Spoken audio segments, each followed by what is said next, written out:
Oye, ¿por qué no empiezas platicándonos un poquito sobre cuáles son los retos actualmente en el mercado laboral, en los ecosistemas de trabajo? ¿Qué es lo que ustedes visualizan por parte de Great Place to Work México?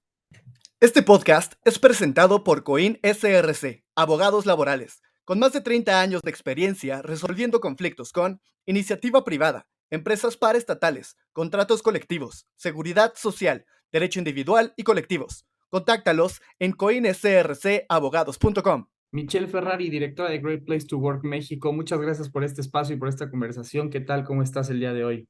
Muy bien, muchas gracias. Gracias a ustedes por el espacio y encantada de conversar hoy día. Encantados, Michelle. Oye, ¿por qué no empiezas platicándonos un poquito sobre cuáles son los retos actualmente en el mercado laboral, en los ecosistemas de trabajo? ¿Qué es lo que ustedes visualizan por parte de Great Place to Work México? Bueno, mira, esa pregunta tiene como varias respuestas en el sentido de que el mundo laboral en los últimos mil y fracción días ha cambiado bastante en relación a lo que era antes el entorno laboral, antes de la pandemia, y las situaciones y los retos a los que nos estamos enfrentando post pandemia o la nueva normalidad. Ese es un tema seguramente que sigue estando en la mesa cotidiana de las organizaciones, porque las expectativas, las formas de trabajo, lo que antes era relevante para un colaborador en una organización puede ya no serlo hoy.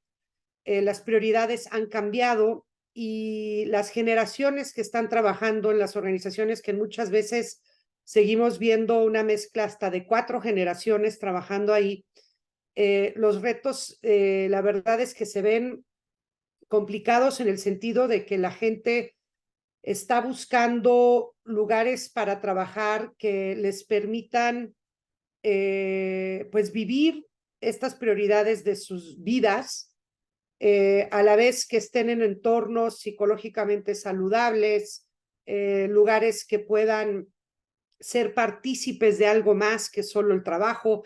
Ahí ya nos metemos a temas mucho más de propósito, por ejemplo, y temas donde el reconocimiento, la innovación, la inclusión, la diversidad, todos estos sean temas que sean parte de la cultura de una organización. O sea, ya vemos hoy complejidades en torno a liderazgos que son todavía muy jerárquicos de otras generaciones, poca cercanía y a su vez poca escucha de la gente. Entonces, las organizaciones no entienden bien por qué su gente se va, no entienden bien cómo pueden atraer mejor a mejor talento, y tampoco entienden la importancia que hoy día la gente le da a ser valorados como humanos dentro de una organización.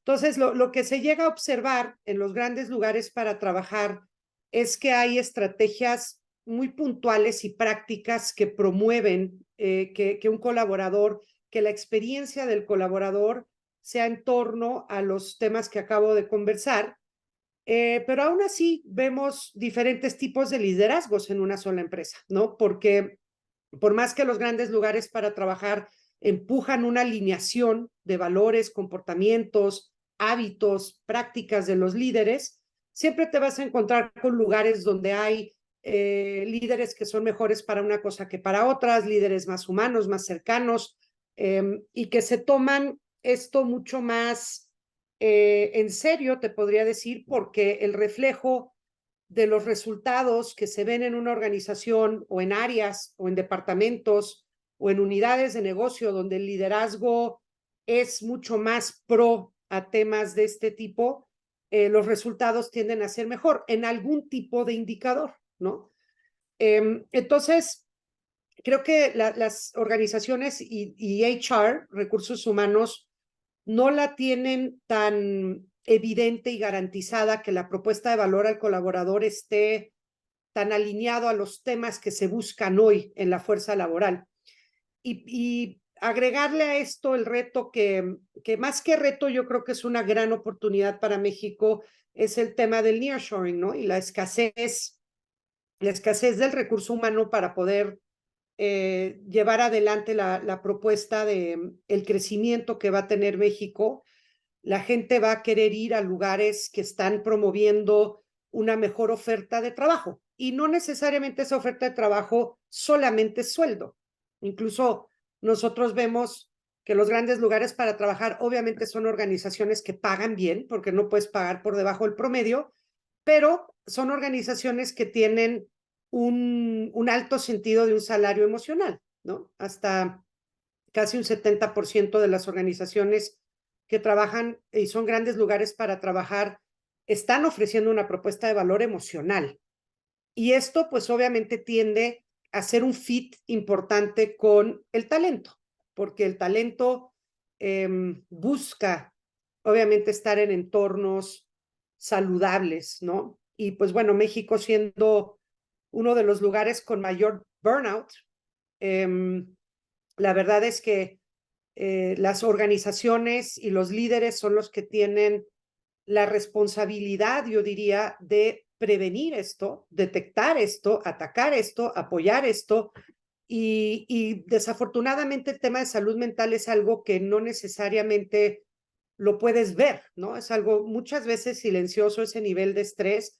Entonces requiere un liderazgo muy consciente y proactivo para estar encima de estos temas, porque solamente tener una práctica escrita o un programa de salud en la organización no es suficiente. Tenemos que tener este tema de escucha que hablaba hace rato, escuchar a los colaboradores, preguntarles sobre sus vidas y que no sea la misma tendencia que se veía antes, que es que el trabajo gira alrededor de la vida de la gente. Ahora ya es al revés. ¿Cómo le hago para vivir una vida donde equilibrio mi trabajo también? Pero mi trabajo no es mi vida entera, ¿no? Y seguimos viendo mucho por hacer ahí. La verdad es que sí hay organizaciones muy avanzadas, digo, no es lo mismo hablar de un top 10 nuestro, en un listado nuestro que tiene unas calificaciones impresionantes, al hablar del resto de un listado, ¿no? O sea, ya el top 20, top 50, hasta el último cuartil se comporta de una manera diferente y pues ahora imagínate las que no lo son. O sea, las que no están en estos listados o certificadas por organizaciones como nosotros, que lo que hacemos es elevar el estándar de trabajo de las organizaciones a través de una metodología de altísima calidad. Entonces, te diría que los retos son complejos, que hay una conciencia de estarlos atacando, sí la hay, pero poca ejecución de lograr avances más rápidos y más contundentes alrededor del mercado laboral. Michelle, pues nos das una fotografía muy completa precisamente de lo que estamos viviendo al día de hoy en los ambientes laborales. Y yo quisiera irme a las bases. Si yo soy el líder de una empresa o soy un directivo de recursos humanos y me interesa precisamente tener un espacio adecuado para mis colaboradores, ¿cómo empiezo y qué tengo que medir?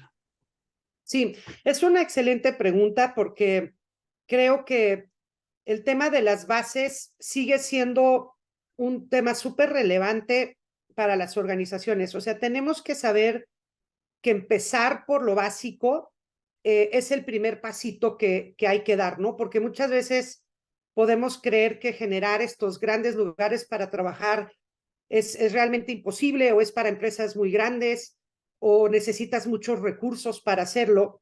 Pero en realidad yo siempre le digo a las organizaciones, porque nosotros trabajamos con organizaciones muy pequeñas, desde 10 colaboradores hasta empresas mucho más grandes, pero cualquier empresa puede aspirar a ser un gran lugar para trabajar.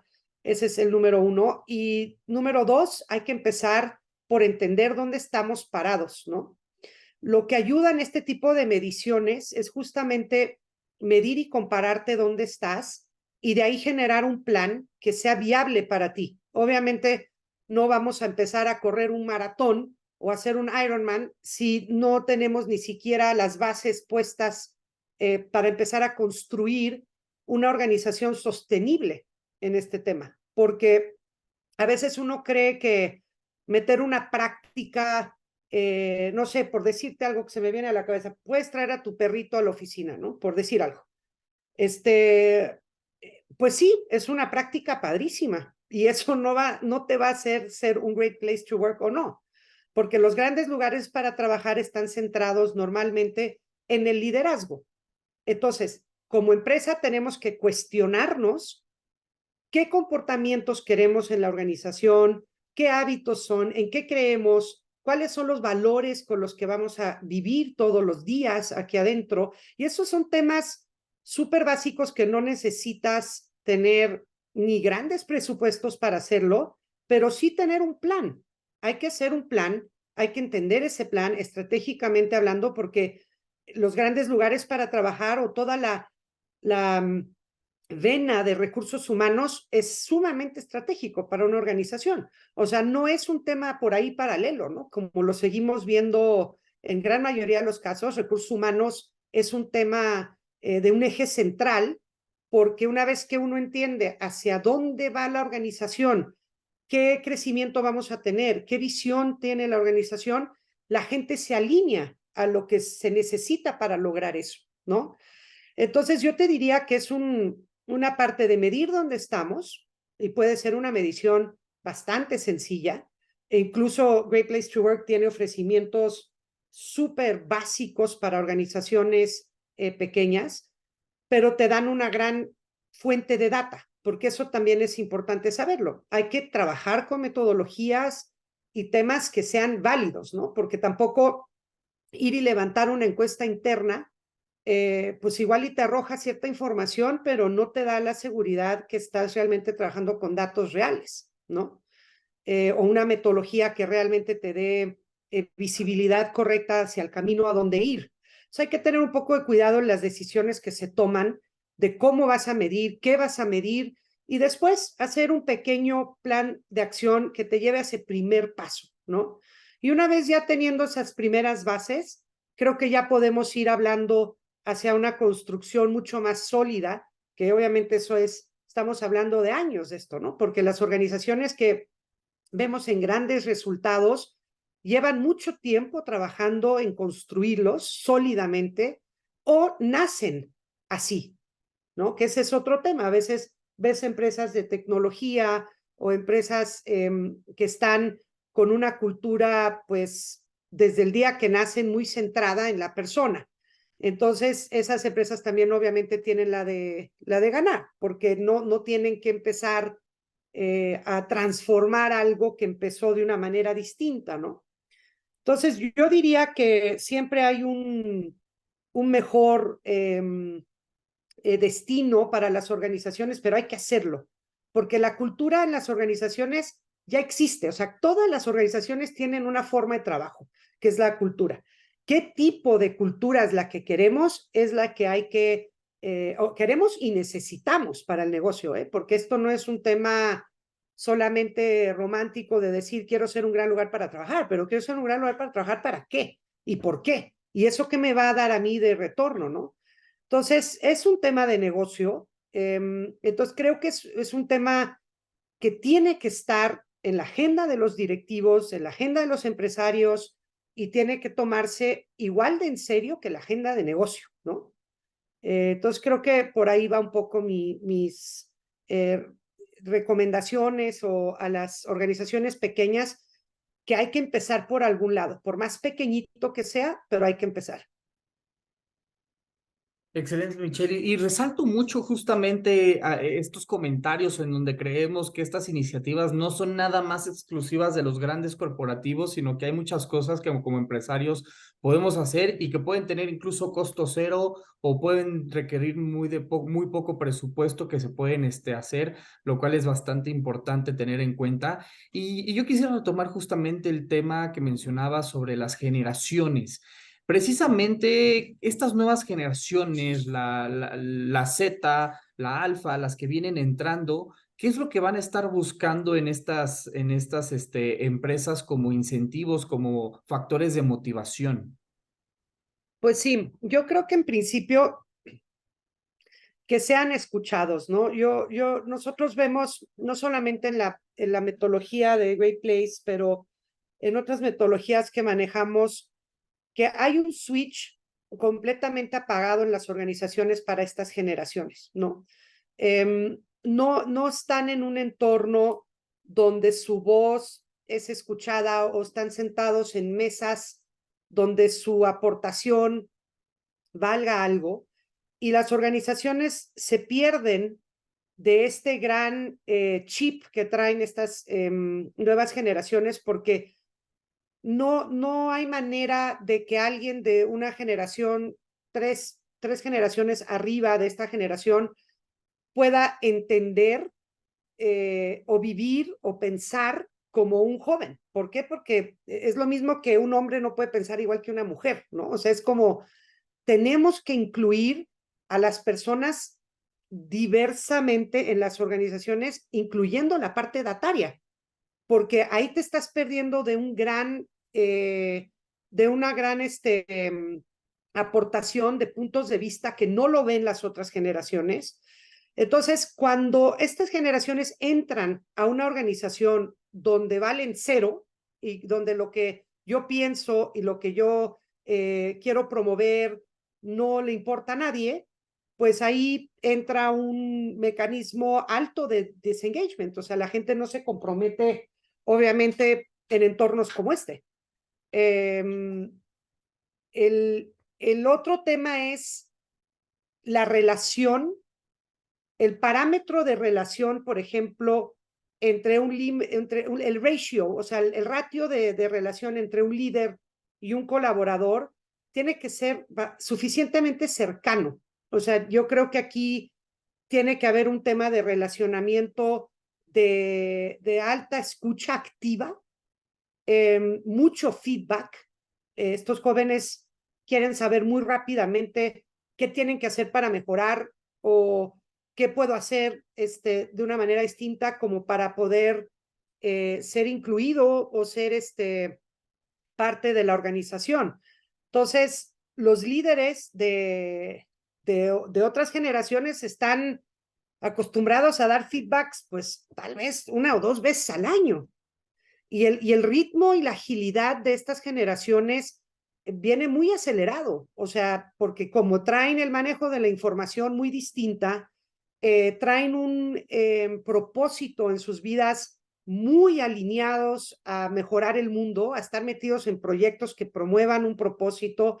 Entonces, si todo esto no se da en una organización, y digo, y di el ejemplo de llevar a mi perrito, porque también vienen mucho con estos temas, ¿no? El tema del seguro, no solo para mí, pero para mi perro, donde emocionalmente el perro es algo muy importante en las vidas de estas generaciones, porque no necesariamente están pretendiendo casarse o tener una vida tradicional como otras generaciones lo tuvieron o permanecer largos tiempos en una organización. O sea, requieren como mucha flexibilidad, entendimiento, beneficios flexibles para esas edades. O sea, a un chavo pues igual y no le interesa mucho ahorita ahorrar para un departamento o tener un seguro de salud tan importante como lo eran antes, ¿no? O sea, ellos quieren escoger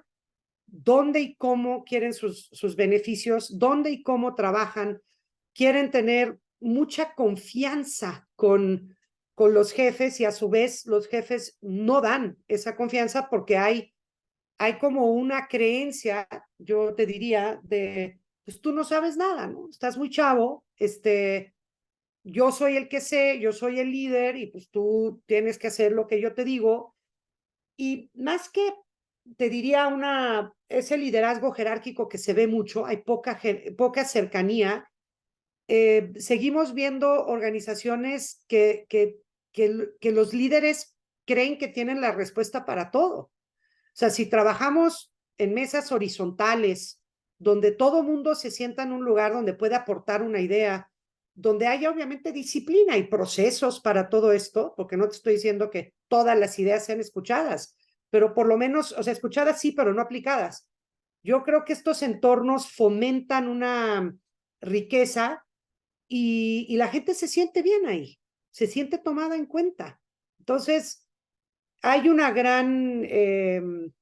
ese gran reto de los líderes siendo los jefes de los jóvenes, que no hay ese embone, ¿no? Entonces, cuando ves organizaciones con edades edatarias mucho más jóvenes, o sea, líderes que ya están tal vez en sus 30 medios, trabajando con chavos recién egresados, ves una relación mucho mejor, porque el bracket es menor, ¿no?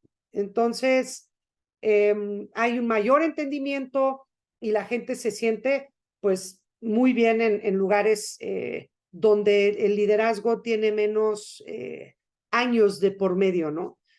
Entonces, sí hay un desafío muy importante ahí, porque yo creo que si las organizaciones no empiezan a escuchar a esas generaciones, definitivamente van a perderse de una competitividad importante que viene de esa perspectiva, ¿no? Oye, Michelle, y quiero retomar una palabra que mencionaste un par de veces en estas respuestas tan importantes que nos has dado, que es el tema del burnout. Platiquemos de la salud mental. ¿Qué tan grandes son los retos a los que nos enfrentamos hoy en día como empresarios, como sociedad? ¿Y cuál es tu lectura ante todo esto? Sí, yo te diría que el burnout, o sea, para mí hay, y los líderes con los que hablamos constantemente, hay tres o cuatro grandes temas que están en la mesa y que tal vez no dejen a los CEOs dormir, ¿no? Yo te diría, uno de ellos es la salud mental y todo el tema de burnout. También es una consecuencia que trajo la pandemia, también, porque entre que el encierro fue un tema dificultoso, pero la forma de trabajar virtual también afectó mucho porque toda la parte de trabajar en comunidad y estar en constante roce con tus compañeros o jefes y todo esto, pues desapareció y es difícil ver a través de una pantalla si una persona está pasando por momentos complejos, ¿no? Entonces, todos esos mil y fracción días que se vivieron de una manera diferente para muchas personas, se acumuló una serie de estrés importante, yo te diría, que está siendo visto ahora, ¿no? La gente trae un cansancio importante. Muchos tuvieron que también trabajar más de lo que trabajaban antes para sostener, porque pues en algunas situaciones la gente perdió su trabajo y pues el trabajo que lograron recuperar tal vez no era el mismo trabajo, la misma calidad de trabajo, o inclusive tenían que tener 2, 3 trabajos para poder sobrepasar ese momento, ¿no? Entonces, sí tiene que ver con una carga que viene de la pandemia, pero también yo creo que tiene que ver con la forma en la que, o la forma que la gente maneja el estrés. Creo que nos falta mucho y muchísima educación para bajar los niveles de estrés, porque el estrés en la vida siempre está. O sea, la verdad es que es difícil pensar que alguien vive una vida 100% desestresado, eso no lo creo. Pero ¿cómo podemos ayudar a la gente a manejar ese estrés? Y hay diferentes niveles de estrés, ¿no? Obviamente no es lo mismo una cierta situación que otra, y por eso creo que las organizaciones y los líderes tienen que estar muy pendiente de su gente, que te hablaba de este ratio, ¿no? De este ratio. O sea, ¿cuántas personas hay por líder? O sea, si tú preguntaras humanamente con cuánta gente puedo yo lidiar y estar sabiendo que mi gente está bien, entendiendo, escuchando y además haciendo todo mi trabajo, pues no es un ratio muy grande, ¿no? Estamos hablando de tal vez 10 personas por líder para que esto pueda ser realmente un trabajo cotidiano de todo lo que tiene que ver con el humano, que no son temas de trabajo, ¿no? Entonces, La parte más agobiante de esto es que son temas que no necesariamente alcanzas a ver. Luego, las organizaciones no necesariamente todas tienen canales donde la gente se puede acercar con un tema complejo, ¿no? O no hay la confianza para hacerlo. Entonces, normalmente lo haces o con tu líder, si es que lo haces, eh, o lo haces con un canal informal, ¿no? De alguien que te pueda ayudar. Pero sí estamos viendo un rezago importante y estamos viendo poca acción real para que el burnout mejore. Ya te comentaba hace rato que no es un programa lo que te va a venir a ayudar. Obviamente tenemos que educar a la gente, tenemos que dar estos programas, pero más que eso yo creo que es generar estas redes de soporte en la organización para que la gente se sienta en un lugar seguro y se sienta en un lugar donde ir a buscar apoyo, ¿no? Porque vemos, por ejemplo, temas muy complejos de adicciones, donde la gente está pues empastillada para poder sobrepasar una depresión, porque el burnout es mucho más que solo estar estresado, ¿no? O sea, es depresión, son temas de crisis, por ejemplo, de manejo de situaciones, muchas veces muy ligado a temas de financieros, a veces es como que la base importante del estrés. Entonces, nuevamente, si entendemos, nos acercamos, conocemos con quién estamos trabajando, yo creo que esto puede ir mejorando mucho más rápido que solo pensar que dar un programa de yoga va a ayudar, ¿no? Es toda una estrategia cultural apoyar a las personas que trabajan ahí a mejorar su salud mental y más que nada que sean conscientes y responsables ellos mismos también, porque solo hay tanto que un líder y una organización te pueda dar si tú no quieres tampoco mejorar, ¿no?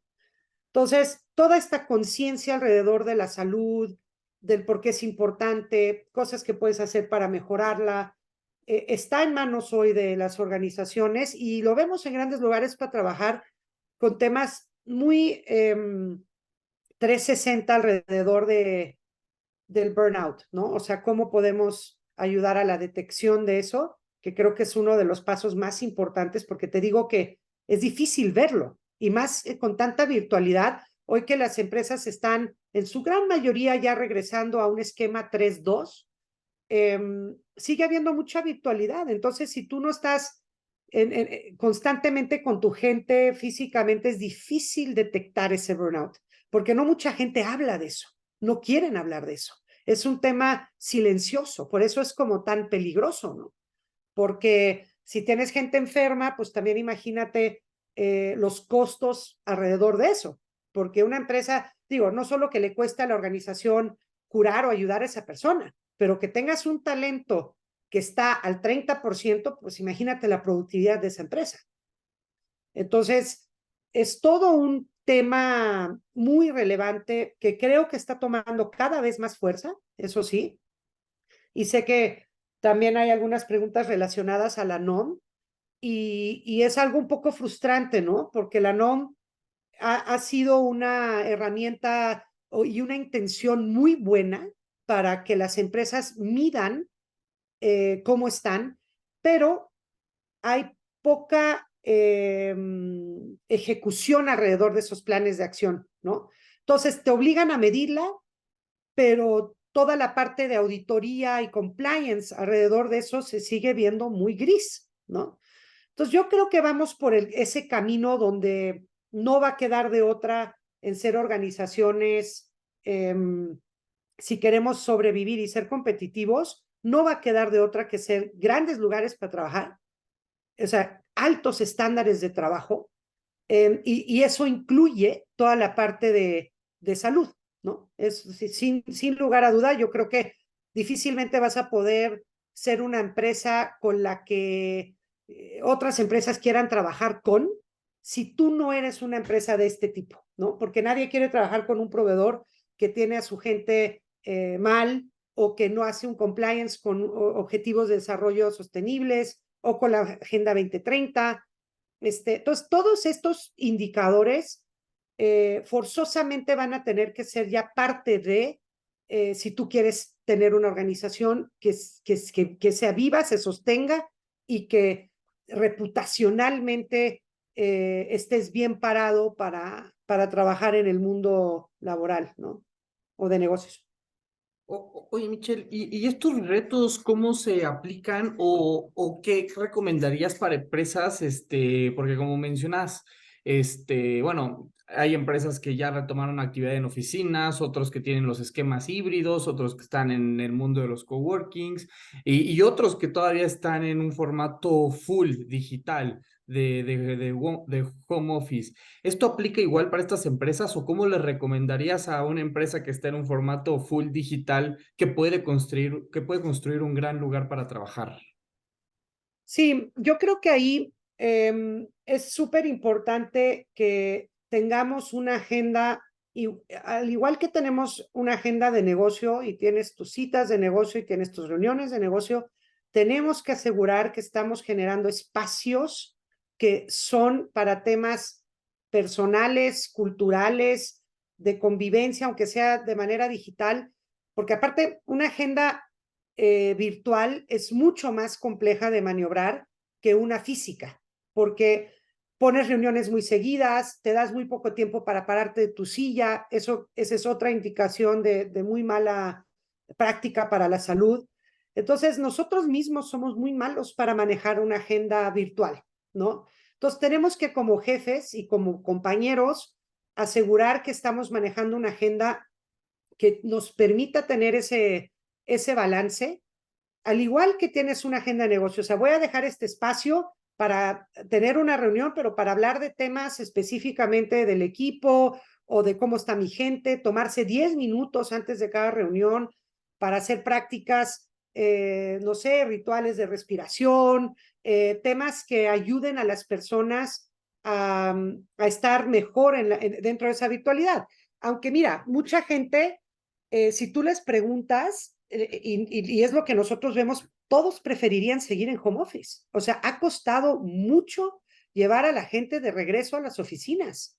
¿Por qué? Porque pues nos encontramos en la practicidad, ¿no? De no meterme al tráfico, que también es muy eficiente, obviamente. ¿Quién quiere estar 3 horas para ir a trabajar y 3 horas de regreso, o inclusive 2 o 1 hora y media, ¿no?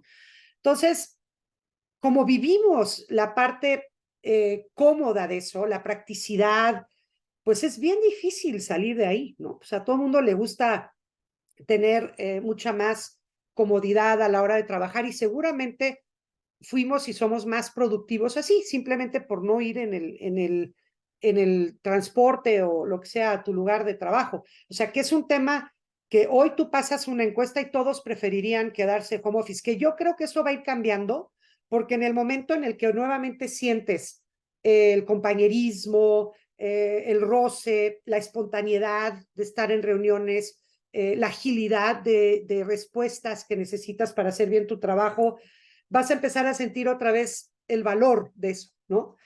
Pero yo te diría que si estas organizaciones que siguen 100% digital y que además votado por su gente, porque como te digo, muchas les dieron la oportunidad a la gente de decir, oye, pues quieres quedarte, quieres regresar, o hay empresas que son 100% flexibles de trabaja donde quiera, como quieras, cuando quieras, tráeme los resultados, ¿no? Eh, sí que los líderes estén dando el tiempo de una agenda y espacios y prácticas que existen en el mundo digital también, ¿no? Y que estemos asegurando que funcionen, ¿no? Y que estemos, porque para eso eres un líder, no eres un líder solamente para traer resultados de negocio, tienes que hacer ambas cosas.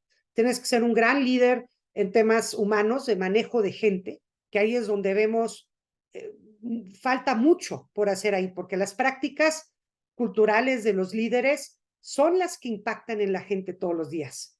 No es la práctica que está escrita institucional de traer a tu perro, que está muy bien, el perrito está increíble, pero yo necesito tener una experiencia, una gran experiencia en mi lugar de trabajo y esa solo te la va a brindar la relación con el jefe.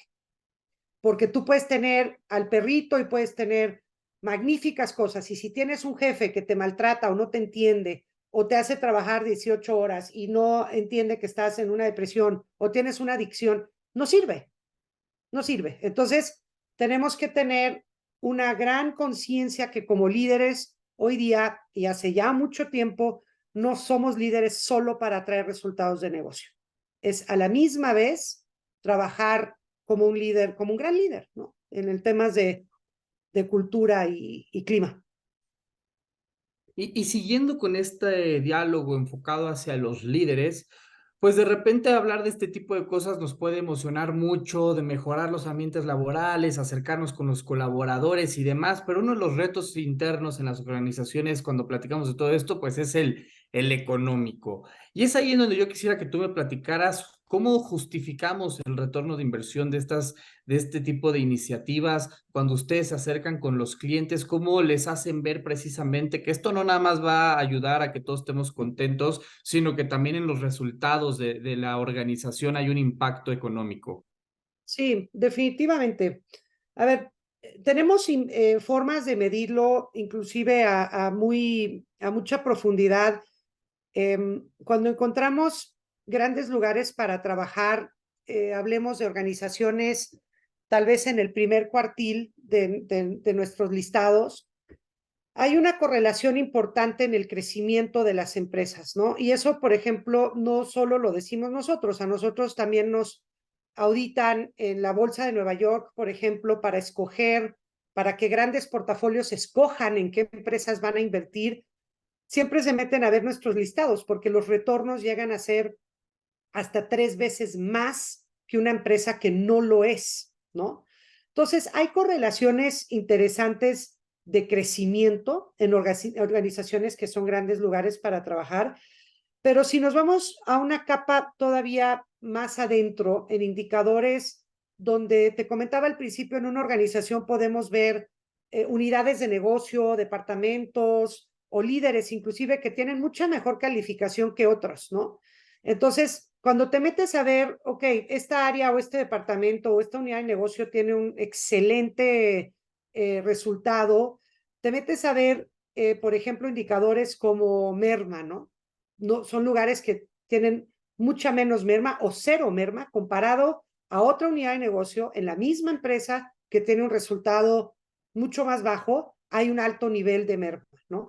El otro tema puede ser rotación, o sea, las empresas pierden mucho dinero, hay mucha fuga de dinero en rotación. Cuando eres un mal lugar para trabajar, obviamente tú reclutas, viene la gente, capacitas, inviertes mucho dinero por capacitar y a los 6 meses, un año, la persona se va. Entonces, te cuesta mucho el tema de la rotación. Entonces, los grandes lugares para trabajar tienen una rotación voluntaria muy baja, porque la gente no se quiere ir de ahí. Entonces, la inversión de capacitación no solamente baja, pero te diría que ayuda a la organización en crecer, porque esa gente que tú estás capacitando está entrando de una manera mucho más productiva a la empresa y por ende le regresa a la organización pues creatividad, innovación, proactividad, quiere a la empresa, son excelentes embajadores y todo eso obviamente te lleva a tener resultados mucho más competitivos y por eso siempre decimos, oye, es que la ventaja, o sea, la gente es el asset más importante que tienes porque son los que hacen la diferencia. O sea, porque hoy día los productos son muy fáciles de copiar.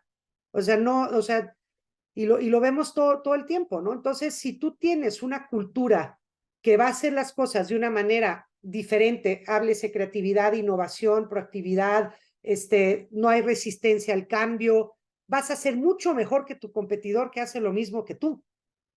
¿Por qué? Porque esto se sostiene en el tiempo, porque reputacionalmente tienes otros indicadores, porque hoy día ya no es el qué. O sea, todos sabemos que queremos crecer y ser la mejor empresa para esto, pero el cómo lo hago y por qué lo hago hoy día es muy importante. Entonces, todos estos indicadores que te digo que se ven reflejados en auditorías que nosotros hacemos van 100% correlacionado al nivel de satisfacción del colaborador. Es muy evidente para nosotros, entre menos satisfacción hay de un colaborador o menos grado de Great Place to Work tienes, menos resultados financieros o menos competitividad sostenible hay, ¿no? Sigue siendo obviamente un factor porque el Managing by Panic sigue funcionando. Mucha gente no tiene mucha otra, o sea, no es que tengan la elección de dónde ir a trabajar, muchos de las personas, pero el talento sí lo tiene. El talento, porque es una persona que es altamente buscada en el mercado y ahora con todo el nearshoring, pues la gente que es talentosa va a querer ir a trabajar a lugares como estos. Entonces, si tú tienes mejor gente, mejor talento y todo esto, pues creo que es obvio que tus resultados van a ser mejores, ¿no? Que si no lo son. Falta todavía bastante entendimiento, digo, llevamos en México 22 años haciendo esto. Al principio esta conversación era muy dura porque sí, los empresarios y los líderes no creían que había esta correlación, como muchos siguen sin creerlo, ¿no? Por eso es tan importante medirlo y buscar casos de éxito donde las cosas suceden de otra manera para que te compruebes que siempre trabajar en culturas que son de alta confianza siempre te van a llevar a mejores resultados de negocio. Excelente, Michelle. Oye, y un poquito para ir terminando, pues hablemos un poquito sobre las tendencias que vamos a estar viendo en el corto, mediano plazo. Ya vamos próximos a entrar a un nuevo año. Y bueno, cuéntanos cuáles son esas tendencias que ustedes ven. Por ahí nos platicaba sobre la NOM 035. ¿Qué más hay al respecto? También hay otras normativas muy interesantes. ¿Qué nos contarías y cuál es tu visión sobre lo que se viene? Sí, mira, yo creo que definitivamente es empujar de una manera estratégica y proactiva todo lo que tiene que ver con personas en una organización. O sea, si no tienes esto en la agenda, en los primeros 3 puntos de tu CEO, creo que estás en grandes problemas hacia las tendencias que vienen, ¿no? Y dentro de esas tendencias, algunas organizaciones, creo que la gran mayoría se está volcando sin duda a temas de salud, lo cual es un mundo grande ese, pero es salud física, emocional, mental, social, trabajar mucho en la parte social creo que viene de una manera importante. Pero lo otro que creo que también es interesante es todo lo de inclusión y diversidad, que entra dentro un poco del mundo de salud, pero sí estamos viendo organizaciones con agendas relevantes en temas de ser lugares inclusivos. Y este tema de la inclusión es también bastante profundo, ¿no? Porque no solamente hablamos de equidad de género, hablamos de temas edatarios que hablamos hace rato, hablamos también de temas de todo el mundo de LGBT, temas de socioeconómicos. Entonces, creo que la diversidad y la inclusión se están volviendo también parte muy estratégica de las empresas, que también va un poquito en relación a la pregunta anterior que me hacías, ¿no? ¿Qué tanto las organizaciones hoy dicen que empresas más inclusivas son empresas más productivas, ¿no? ¿Por qué tengo que ser diverso? O sea, ¿qué me va a dar eso a la empresa? Esa pregunta sigue muy cuestionable todavía, aunque te diría que pues bueno, no va a quedar de otra en temas de compliance, reputacional, estar siendo organizaciones que incluyan diferentes perspectivas y eso te traerá una riqueza muy competitiva también, ¿no? Eso es sin duda alguna, incluir diferentes perspectivas en tu entorno de trabajo siempre va a ser mejor que solo tener una o dos perspectivas, ¿no? Eso como que también es bastante obvio. Entonces yo te diría que salud, la parte de inclusión, no discriminación y toda la parte ambiental, creo que también es un tema sumamente importante, ¿no? Y la parte ambiental que tiene que ver como la parte de la Agenda 2030, son aspectos donde también mueve mucho a la gente. O sea, los grandes lugares para trabajar tienen indicadores muy interesantes alrededor de la huella de carbono, por ejemplo, que los colaboradores que quieren a su organización están trabajando con aspectos para mejorar el mundo, ¿no? Y esto lo trae mucho nuevas generaciones también. y cómo aportan ellos a mejores indicadores en términos de consumo, ¿no? Entonces, para mí, yo creo que esos tres temas y creo que el cuarto puede ser el manejo de datos, ¿no? Yo creo que las organizaciones hoy se están poniendo más la pila para tener los datos más ordenados. Falta mucho todavía, pero van en ese camino y nos estamos enfrentando a custodiar una enorme cantidad de datos y que es bastante peligroso si no lo hacemos éticamente correcto. Entonces, hay que saber cómo manejar eso y, por supuesto, la inteligencia artificial, ¿no? Que también es un tema bastante importante que viene a la mesa de las tendencias, ¿no? Sí, muy interesantes esas tendencias que debemos de monitorear precisamente como líderes, Michelle. Oye, pues te agradezco mucho la conversación, sin duda pones temas y recomendaciones muy valiosas en lo personal. Por acá me llevo mis notas para aplicar. Te agradezco mucho por el espacio, por esta conversación, igualmente a todo tu equipo y pues muchas gracias por platicar con nosotros. Gracias, hasta pronto, un abrazo.